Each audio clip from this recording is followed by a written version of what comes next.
Welcome to today's Lost Souls, where we bring you the most impactful and unforgettable stories from around the world. Today, we remember the lives of remarkable individuals whose legacies continue to inspire and resonate. From iconic musicians to trailblazing activists, join us as we celebrate their extraordinary contributions and bid farewell to those who have left an indelible mark on our lives. Stay tuned for a journey through their incredible stories. Ronald Fenty, father of Rihanna.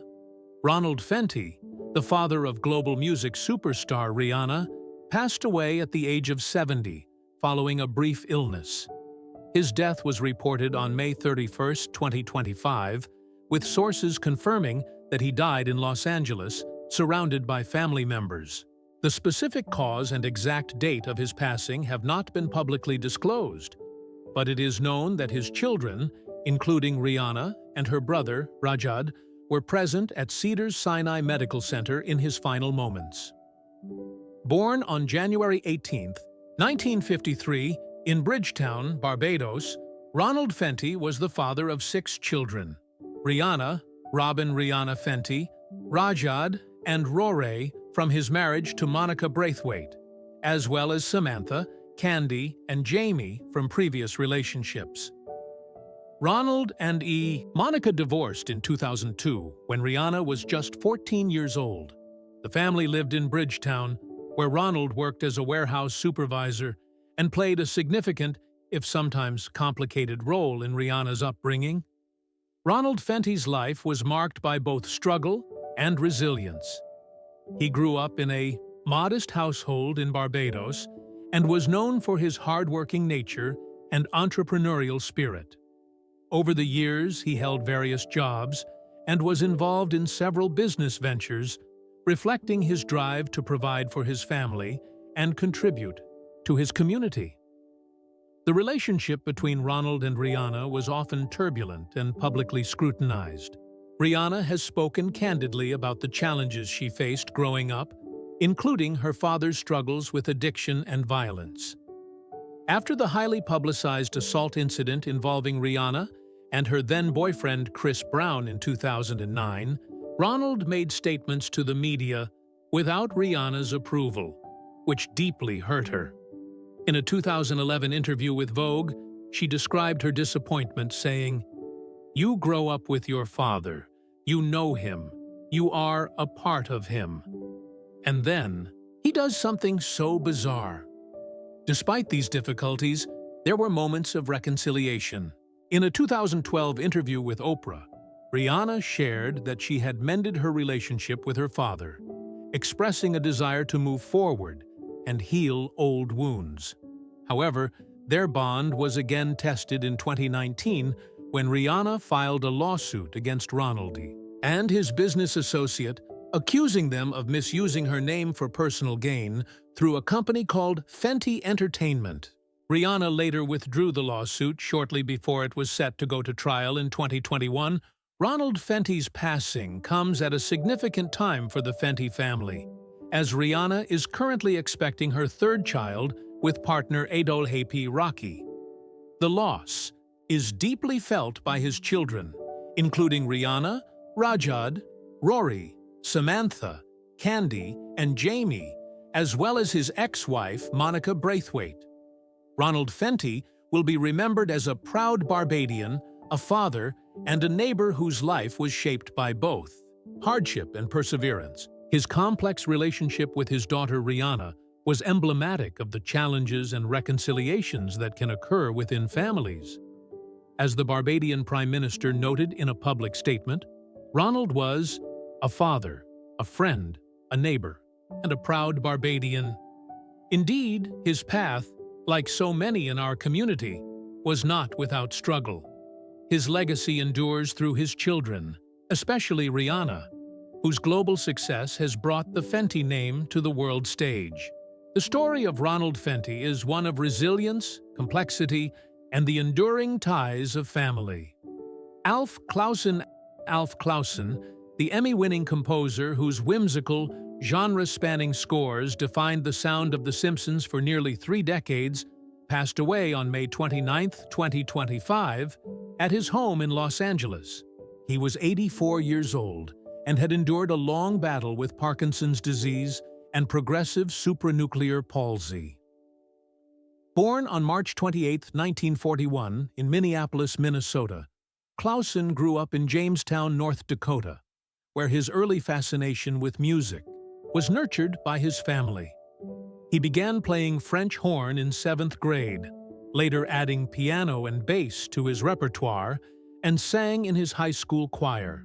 Inspired by the work of Henry Mancini, Clausen shifted from studying mechanical engineering at North Dakota State University to pursuing music theory, eventually earning a degree in arranging and composition from Berklee College of Music in 1966, the first French horn player to attend the college.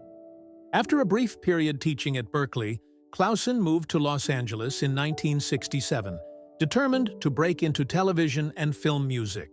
He spent years working as a copyist, arranger, and session musician, contributing to projects like The Partridge Family and Donnie and Marie, where he eventually became music director. His early TV work included scoring for Moonlighting, 1985, Fame, and the sitcom ALF, A Coincidence in Name, as well as orchestrating for films such as Ferris Bueller's Day Off, Splash, and The Naked Gun. Clausen's big break came in 1990, when he was hired as composer for The Simpsons, starting with its 2nd season. While Danny Elfman wrote the show's iconic theme, it was Clausen who crafted the musical underscore that brought Springfield's stories to life. Over the next 27 years, Clausen composed nearly 600 original scores for the series, a record for a single television show in the United States, using a 35-piece orchestra each week to create elaborate arrangements that parodied and paid homage to countless musical genres.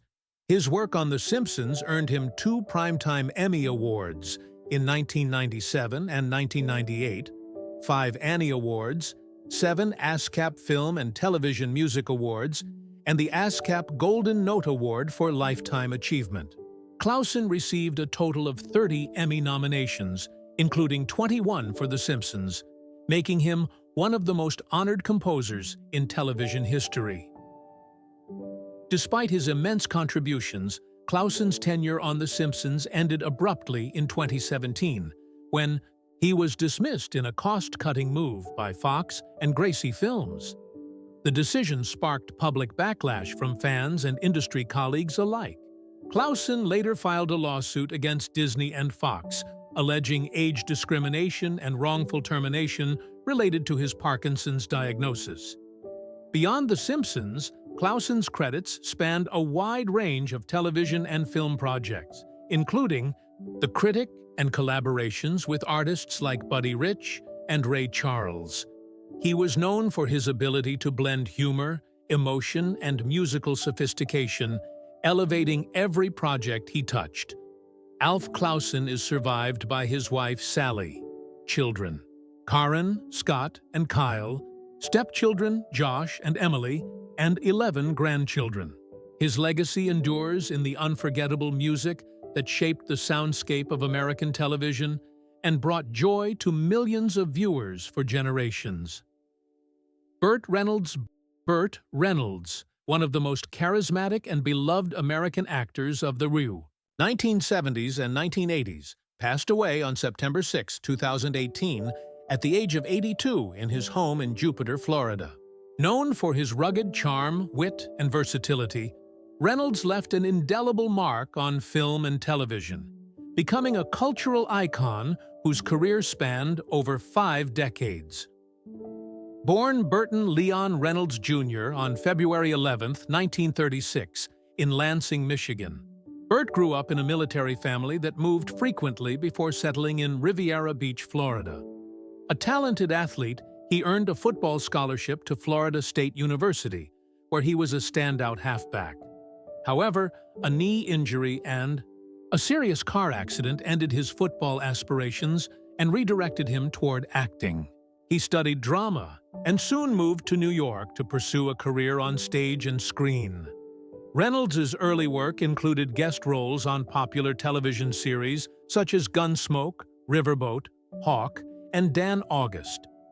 His breakthrough came in 1972 with the critically acclaimed film Deliverance, where his intense performance as Lewis Medlock showcased his dramatic range and established him as a serious actor.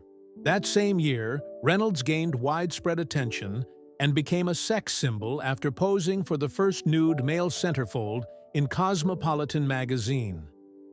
Throughout the 1970s and early 1980s, Burt Reynolds was Hollywood's top box office draw, starring in a string of hits that combined action, comedy, and his signature charm. Films like Smokey and the Bandit, 1977, The Longest Yard, 1974, White Lightning, 1973, The Cannonball Run, 1981, and The Best Little Whorehouse in Texas, 1982, cemented his status as a beloved leading man. His relaxed masculinity and self-deprecating humor endeared him to audiences and made him a household name. Despite his commercial success, Reynolds faced ups and downs in his career. By the late 1980s, a series of box office disappointments and personal challenges, including financial difficulties, led to a decline in his stardom. However, he made a remarkable comeback in the late 1990s with his role as Jack Horner, a pornographic film director, in Paul Thomas Anderson's Boogie Nights, 1997. This performance earned him a Golden Globe Award and nominations for both the IUE Academy Award and BAFTA Award for Best Supporting Actor, revitalizing his career and introducing him to a new generation of fans. In addition to his film work, Reynolds found success on television with the sitcom Evening Shade, 1990-1994, winning a Golden Globe and a Primetime Emmy Award for Outstanding Lead Actor in a Comedy Series. He also directed several films and was known for his generosity and mentorship to younger actors. Burt Reynolds was married twice and had one son, Quentin. He was known for his charismatic personality off-screen as much as on, with a career that spanned drama, comedy, and action. His contributions to entertainment earned him a star on the Hollywood Walk of Fame and a lasting legacy as one of America's most iconic movie stars. Reynolds' passing was mourned by fans, colleagues, and the entertainment industry worldwide. His blend of toughness, humor, and heart made him a beloved figure whose films continue to entertain and inspire. Tom Selleck, the iconic American actor and producer best known for his role as the charismatic private investigator Thomas Magnum on the hit 1980s television series Magnum P.I., passed away peacefully on May 30, 2025, at the age of 80. Selleck's death marks the loss of a beloved figure in television and film whose career spanned over 5 decades and whose distinctive presence left an indelible mark on popular culture. Born Thomas William Selleck on January 29, 1945, in Detroit, Michigan, Selleck was raised in a family that later moved to Sherman Oaks, Los Angeles. He attended the University of Southern California on a basketball scholarship, where he played for the Trojans before turning his focus to acting. Standing tall at 6 feet 4 inches, Selleck's commanding presence and rugged good looks quickly made him a natural fit for leading roles. Selleck's breakout role came in 1980, when he was cast as Thomas Magnum, a former Navy SEAL turned private investigator living in Hawaii, in the CBS series Magnum P.I. The show was a massive hit, running for 8 seasons and 163 episodes. His portrayal of Magnum earned him 5 Emmy nominations and a win for Outstanding Lead Actor in a Drama Series in 1985.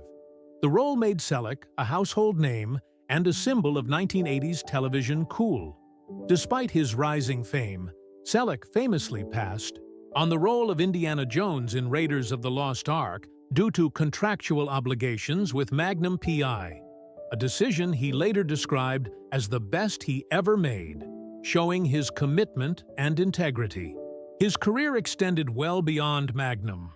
with notable roles in films such as Three Men and a Baby, 1987, which was the highest-grossing film of that year, Quigley Down Under, 1990, Mr. Baseball, 1992, and Lassiter, 1984. On television, Selleck also gained acclaim for his recurring role as Dr. Richard Burke on Friends, where he played Monica Geller's love interest, and as A.J. Cooper on Las Vegas. From 2005 to 2015, he starred as Jesse Stone, a troubled, small-town police chief in a series of made-for-TV movies based on Robert B. Parker's novels, further showcasing his versatility and depth as an actor. From 2010 until his passing, Selleck portrayed Police Commissioner Frank Reagan on the CBS drama Blue Bloods, a role that endeared him to a new generation of viewers. Off-screen, Selleck was known for his advocacy and personal integrity. He served in the California Army National Guard from 1967 to 1973, attaining the rank of sergeant. He was also a spokesman for the National Rifle Association and co-founder of the Character Counts organization, reflecting his commitment to civic values. Tom Selleck's passing has been met with an outpouring of grief and tribute from fans, colleagues, and the entertainment community. His legacy is that of a consummate professional, a charismatic leading man, and a beloved figure whose work continues to resonate across generations. He is survived by his wife, Jilly Mack, and their daughter Hannah, as well as his son Kevin. From a previous marriage, Tom Selleck's contributions to television and film, his iconic roles, and his dignified presence will be remembered and cherished for years to come. Sidney Poitier, the groundbreaking Bahamian American, actor, director, activist, and diplomat, passed away on January 6, 2022, at the age of 94. Poitier was a towering figure in Hollywood and civil rights history, renowned for breaking racial barriers and becoming the first black actor to win the Academy Award for Best Actor in 1964 for his role in Lilies of the Field. Born prematurely on February 20, 1927, in Miami, Florida, while his Bahamian parents were visiting, Sidney grew up on Cat Island in the Bahamas. Raised in a humble farming family, he moved to Miami at age 15 to live with his brother, and later to New York City at 16, seeking better opportunities. His early life was marked by hardship, including menial jobs and even sleeping in a bus terminal restroom. Despite these challenges, Poitier's determination led him to the American Negro Theater, where after an initial rejection, he honed his craft and was accepted, launching his acting career. Poitier's breakthrough came with his role in No Way Out, 1950, where he portrayed a doctor confronting racial hostility. Over the next decade, he carefully chose roles that portrayed African Americans with dignity and complexity, rejecting demeaning stereotypes. His performance in The Defiant Ones, 1958, earned him the first Academy Award nomination for Best Actor given to a black actor. This marked the beginning of a series of powerful roles that challenged racial norms in Hollywood. His historic Oscar win for Lilies of the Field, 1963, was a watershed moment, symbolizing progress in the film industry and society. Poitier continued to star in influential films such as To Sir, With Love, 1967, In the Heat of the Night, 1967, and Guess Who's Coming to Dinner, 1967, each addressing social and racial issues with nuance and courage. These films not only showcased his immense talent, but also helped shift public perceptions during the civil rights era. Beyond acting, Poitier was a successful director, helming films like Buck and the Preacher, 1972, and Stir Crazy, 1980. He also served as the Bahamian ambassador to Japan from 1997 to 2007, demonstrating his commitment to diplomacy and public service. Throughout his life, Poitier received numerous honors, including 2 competitive Golden Globes, a BAFTA, a Grammy Award, the Cecil B. DeMille Award, a Kennedy Center Honor, and the Presidential Medal of Freedom in 2009. In 2002, he was awarded an honorary Oscar, recognizing his extraordinary performances and unique presence on screen. Sidney Poitier's legacy is that of a trailblazer who used his talent and platform to challenge racial barriers and inspire generations. His dignified portrayals and activism helped pave the way for greater diversity and representation in Hollywood and beyond. He is survived by his wife Joanna Shimkus, their children, and a large extended family. Sidney Poitier's life and career remain a testament to courage, talent, and the power of art to influence social change. James Coburn, James Harrison, Coburn III, the lanky, charismatic, and versatile American actor known for his cool demeanor and memorable roles in over 70 films and more than 100 television appearances, passed away on November 18, 2002. Coburn's career, spanning more than 4 decades, was marked by his effortless blend of toughness and charm, making him a quintessential figure in westerns, action films, and comedies. Born on August 31, 1928, in Laurel, Nebraska, Coburn grew up in Compton, California. He was of Scots-Irish and Swedish descent. After attending Compton Junior College, he was drafted into the U.S. Army in 1950, where he served as a truck driver and occasionally worked as a disc jockey on an Army radio station in Texas. He also narrated Army training films in Mainz, West Germany. Following his military service, Coburn studied acting at Los Angeles City College under the guidance of Stella Adler and alongside fellow actor Jeff Corey.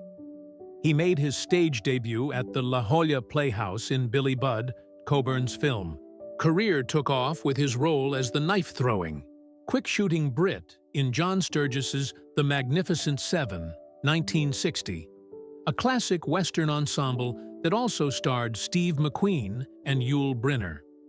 He reunited with McQueen in The Great Escape, 1963, playing the Australian POW Sedgwick. These roles established him as a reliable and magnetic supporting actor. His charm and wit came to the forefront in The Americanization of Emily, 1964, where his performance as Lieutenant Commander Paul Cummings showcased his flair for subtle, ironic comedy. Coburn's star rose further with the 1966 spy spoof Our Man Flint, which made him a leading man and a symbol of 1960s cool. He reprised the role in Like Flint, 1967, and appeared in the political satire The President's Analyst, 1967. Coburn was also closely associated with director Sam Peckinpah, starring in Pat Garrett and Billy the Kid, 1973, and Cross of Iron, 1977. Though these films initially underperformed at the box office, they later gained critical acclaim and cult status. Coburn's friendship and collaboration with Peckinpah were significant highlights of his career. In the late 1990s, Coburn experienced a remarkable resurgence, winning the Academy Award for Best Supporting Actor for his role as Glenn Whitehouse in Affliction, 1998. This performance revealed a depth and intensity that many had not previously seen, proving his enduring talent and versatility. Throughout his career, Coburn was known for his distinctive toothy grin, resonant baritone voice, and an easygoing yet commanding screen presence. He appeared in a wide range of genres, from westerns and action films to comedies and dramas, leaving a lasting impact on Hollywood. James Coburn's death in 2002 was mourned by fans and colleagues worldwide. He left behind a legacy of memorable performances and a reputation as one of the coolest and most talented actors of his generation.